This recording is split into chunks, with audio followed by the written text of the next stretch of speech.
Assalamualaikum and hello everyone, this is Sohaib Salim. Welcome to the new video lecture in the series of the database management system.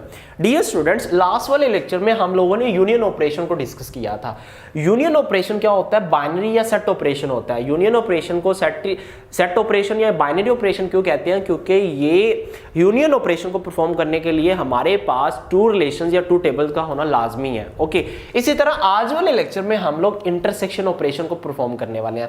Intersection operation भी binary या set operation कहलाता है क्योंकि इसमें भी to relations का होना लाजमी है। लेट्स सपोज हम लोग कहते हैं कि हमारे पास अगर एक रिलेशन ए और दूसरा रिलेशन बी है, तो इन दोनों के दरमियान यूनियन कैसे लेते थे? यूनियन का सैंबल क्या था? A union B. ये जो यू लिखा ये क्या है? ये यूनियन को डिफाइन करता है, यूनियन को रिप्रेजेंट करता है। ये यूनियन का सैंबल है। अब इन दोनों टेबल के दरमियान इंटरसेक्शन लेंगे तो उसका सैंबल क्या होगा? इसको हम लोग रिप्रेजेंट करते हैं A intersection B. Okay, U कह लीजिए ये उल्टा जो यू है ना, इसको कहते हैं इंटरसेक्शन।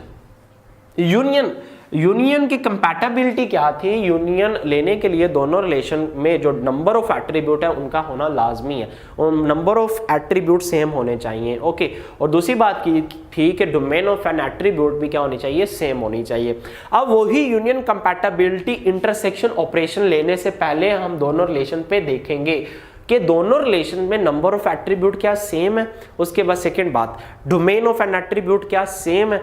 तो वही यूनियन कंपैटिबिलिटी इंटरसेक्शन पे भी अप्लाई होती है, इंटरसेक्शन ऑपरेशन पे भी अप्लाई होती है। इंटरसेक्शन ऑपरेशन जब टू रिलेशंस का हम लोग लेंगे तो उससे पहले हम लोग दोनों जो कंडीशन, दोनों जो रूल हैं वो देखते हैं कि क्या दोनों जो रूल्स हैं दोनों रिलेशन पे अप्लाई हो रहे हैं। कौन से दोनों रूल्स की बात कर रहा हूं? पहले कि degree of both relation must be same. Second बात जो है कि दोनों की डोमेन ऑफ एन एट्रीब्यूट भी क्या होनी चाहिए? सेम होनी चाहिए। और ये ऑपरेशन कैसे परफॉर्म करता था? यूनियन के रोज को लेता था पहले रिलेशन से या सेकंड रिलेशन से, या जो दोनों में होती थी, ओके, उनको क्या कर लेता था? ले लेता था। बट अगर दोनों में कॉमन होती है तो उनको एक ही दफा रिजल्टेंट रिलेशन में या आउटपुट में लेके आता है। दोनों को जो दोनों रिलेशन में होती है, सेम होती है, कॉमन होती है, उनको डुप्लीकेट नहीं करता। But on the opposite side, on the other hand, A intersection B कैसे परफॉर्म करता है ऑपरेशन को? ये दोनों रिलेशन में जो सिर्फ कॉमन हो उनको लेता है। यूनियन ए से भी लेगा, बी से भी लेगा, बोथ रिलेशन से आउटपुट लेके आएगा। बट जो इंटरसेक्शन है इसमें जो टप्पल आती हैं, ए की भी इकट्ठी कर ली जाएगी, बी की भी इकट्ठी कर ली जाएगी, टप्पल्स, रिकॉर्ड, रो। बट जो ए इंटरसेक्शन बी है, इसका मतलब होता है जो कॉमन है, जो ए में भी है, जो बी में भी है, दोनों में से जो जो रोज या टप्पल्स कॉमन होंगी वो ही ले ली जाएंगी। हमारे पास ये एग्जांपल है, पिछले जो यूनियन ऑपरेशन में हम लोगों ने ये डिस्कस की थी, वही एग्जांपल को हम लोग इंटरसेक्शन के साथ देखते हैं। ओके, तो देखो भाई, इसमें आएगा क्या? हम लोग कोर्स 1 कोर्स 2 का इंटरसेक्शन लेने लगे हैं। ये एग्जांपल, ये सिनेरियो मैंने पहले बताया था कि हमारा एक इंस्टीट्यूट है, एक सिटी के अंदर दो उसके ब्रांचेस या दो कैंपस चल रहे हैं। हम लोग कहते हैं कि कोर्स 1 ब्रांच 1 में है, जो क्या कर रहा है? ये ब्रांच 1 का रिलेशन है जो डिफरेंट कोर्सेज को क्या कर रहा है? दे रहा है, डिफरेंट कोर्सेज करवा रहा है। उसके बाद कोर्स 2 है, ये किसी और कैंपस या ब्रांच में है, वो ये इन कोर्सेज को करवा रहा है।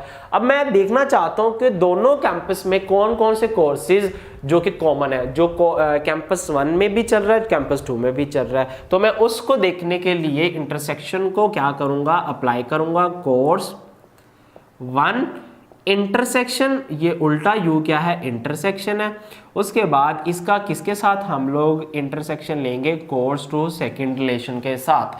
अब होगा क्या? इसका रिजल्टेंट जो रिलेशन है या रिजल्टेंट हमारे पास आएगा टेबल, उसमें आउटपुट क्या होगी? जिस तरह इसमें हम लोग एट्रीब्यूट के नेम क्या लिखेंगे? CID, उसके बाद C नेम, कोर्स ID और कोर्स नेम। ये CID क्या है? Course ID। उसके बाद ये क्या है? Course name. पहले जो कैंपस है उसमें C01 ऑपरेटिंग सिस्टम एक कोर्स करवाया जा रहा है, C02 डेटाबेस करवाया जा रहा है, C03 डेटा स्ट्रक्चर करवाया जा रहा है। इस तरह कैंपस 2 में जो कोर्स 2 का रिलेशन है उसमें CID और C name, course ID, course name, इसमें C09 प्रोग्रामिंग फंडामेंटल करवाया जा रहा है, C07 नेटवर्किंग का कोई कोर्स करवाया जा रहा है, C02 इसमें भी डेटाबेस करवाया जा रहा है और इसमें भी डेटाबेस करवाया जा रहा है। अब इंटरसेक्शन ऑपरेशन की डेफिनेशन क्या है कि वो सारी टप्पल हमें रिजल्टेंट रिलेशन में मिलेंगी या वो रिजल्टेंट रिलेशन में या रिजल्टेंट टेबल में आएंगी जो दोनों रिलेशन में सेम होंगी, वो टप्पल हमारे पास आउटपुट में आ जाएंगी। तो देखो operating system C01 operating system क्या इधर है, C01 ऑपरेटिंग सिस्टम नहीं है, तो ये वाली जो टप्पल है ना ये हमें आउटपुट में नहीं मिलेगी। C02 डेटाबेस इधर है, C09 C02 C02 और C02 है भाई, डेटाबेस है हमारे पास। ये पहले टप्पल क्या मिलेगी आउटपुट में मिल जाएगी, कौन सी, C02 जिसका कोर्स नेम क्या है, डेटाबेस। ओके नेक्स्ट चेक करते हैं C03 data structure and algorithm क्या इधर है, C03 नहीं, डेटा स्ट्रक्चर है नहीं है, तो हमारे पास ये आउटपुट में नहीं जाएगी। इस तरह C09 प्रोग्रामिंग फंडामेंटल इधर है, क्या इधर कोई प्रोग्रामिंग फंडामेंटल है, नहीं है, ये रिजल्टेंट में नहीं जाएगी। नेटवर्किंग का इधर है और इधर नहीं है, ये भी रिजल्टेंट में नहीं जाएगा। तो समअप करें हमें आउटपुट में सिर्फ एक ही रिकॉर्ड मिलेगा जो दोनों में सेम चल रहा है।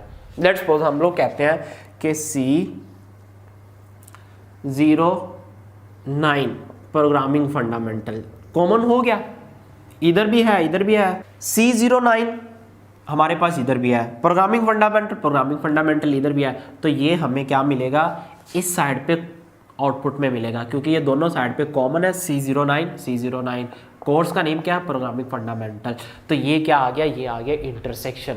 अब होपफुली आप लोगों को यूनियन और इंटरसेक्शन की समझ लग गई होगी। यूनियन में क्या होता है, यूनियन में जो दोनों रिलेशंस में, क्योंकि मैंने कहा कि यूनियन ऑपरेशन को बाइनरी या सेट ऑपरेशन कहा जाता है, ओके, या इंटरसेक्शन को बाइनरी या सेट ऑपरेशन कहा जाता है, जिसमें मिनिमम 2 रिलेशंस का होना लाजमी है। अच्छा, मिनिमम 2 रिलेशन या मैक्सिमम मैं बात कर रहा हूं ना, तो यहाँ पे मिनिमम 2 रिलेशन होना लाजमी है, मैक्सिमम आप जितने मर्जी ले जाओ। उसकी रीजन क्या है, लेट्स सपोज आप लोग A B C ये 3 रिलेशंस है, इनके दरमियान यूनियन या इंटरसेक्शन लेना चाहते हो तो वो कैसे होगा। लेट्स सपोज हम कहते हैं कि A union into B union C, ये कैसे होगा, पहले B यूनियन C लिया जाएगा और इसकी जो आउटपुट आएगी उसका A के साथ क्या लिया जाएगा, यूनियन लिया जाएगा। इसी तरह अगर A B C का इंटरसेक्शन लेना है तो लेट्स सपोज मैं कहता हूं कि A intersection into B intersection C, तो पहले क्या किया जाएगा, बेसिस के अंदर जो है, इनर बेसिस के अंदर B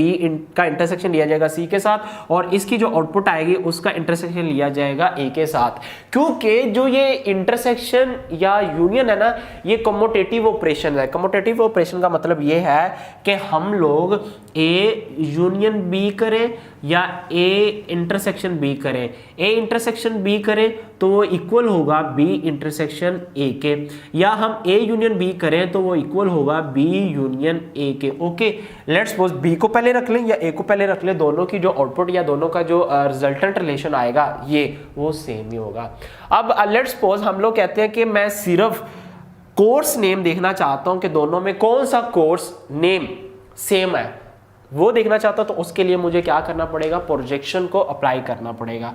ओके, तो हम प्रोजेक्शन कैसे अप्लाई करेंगे, हम प्रोजेक्शन लेंगे ऐसे, प्रोजेक्शन का सिंबल पाई, यहां से मैं नेम लेता हूं, यहां पे कोर्स नेम है तो आप कोर्स नेम ही लिखोगे, मैं समझाने के लिए लिख रहा हूं। किस पे अप्लाई कर रहे हो, कोर्स 1 पे। ओके, इसका इंटरसेक्शन हम लोग लेंगे, अब आगे जगह कम है मैं नीचे लिख देता हूं, पाई नेम, ये सबस्क्रिप्ट में क्या लिखा जाता है, प्रेडिकेट या कंडीशन लिखी जाती है, कोर्स 2। ओके, अब ये कंप्लीट ऑपरेशन कैसे परफॉर्म होगा, पहले टेबल से ये सारे कोर्सेज के नेम ले लेगा, operating system, database, data structure, PF। उसके बाद सेकंड रिलेशन से भी ये सारे कोर्सेज के नेम ले लेगा, प्रोग्रामिंग फंडामेंटल, नेटवर्किंग, डेटाबेस। अच्छा, फिर क्या करेगा, फिर उसका इंटरसेक्शन लेगा कोर्स नेम का और कोर्स नेम का, और देखेगा कौन कौन सा कोर्स नेम, सिर्फ मैं कोर्स नेम की बात कर रहा हूं, हम लोगों ने सिर्फ कोर्स नेम को ले लिया है। ओके, ऑपरेटिंग सिस्टम इधर है नहीं है, डेटाबेस इधर है, उसके बाद डेटा स्ट्रक्चर नहीं है, प्रोग्रामिंग फंडामेंटल है, तो आउटपुट में सिर्फ डेटाबेस और प्रोग्रामिंग फंडामेंटल ये 2 ही एट्रीब्यूट देगा, किस नेम से, कोर्स के नेम से। ओके हो गया। अब होपफुली आप लोगों को इंटरसेक्शन की समझ लगी होगी। नेक्स्ट लेक्चर में हम लोग सेट डिफरेंस को करते हैं। सेट डिफरेंस कैसे होता है उसका मैं अगर हिंट दूं तो सेट डिफरेंस में होता है कि पहले जो टेबल की सारी टप्पल्स ले लेंगे जो दूसरे टेबल में नहीं है, दूसरे टेबल में चाहे हो हम उसको इग्नोर कर देते हैं। लेट्स सपोज इसको हम डिटेल में या डेप्थ में अगले लेक्चर में लेके चलते हैं। सो मिलते हैं नेक्स्ट वीडियो में न्यू टॉपिक के साथ। टिल द नेक्स्ट वीडियो, खुदा हाफिज़।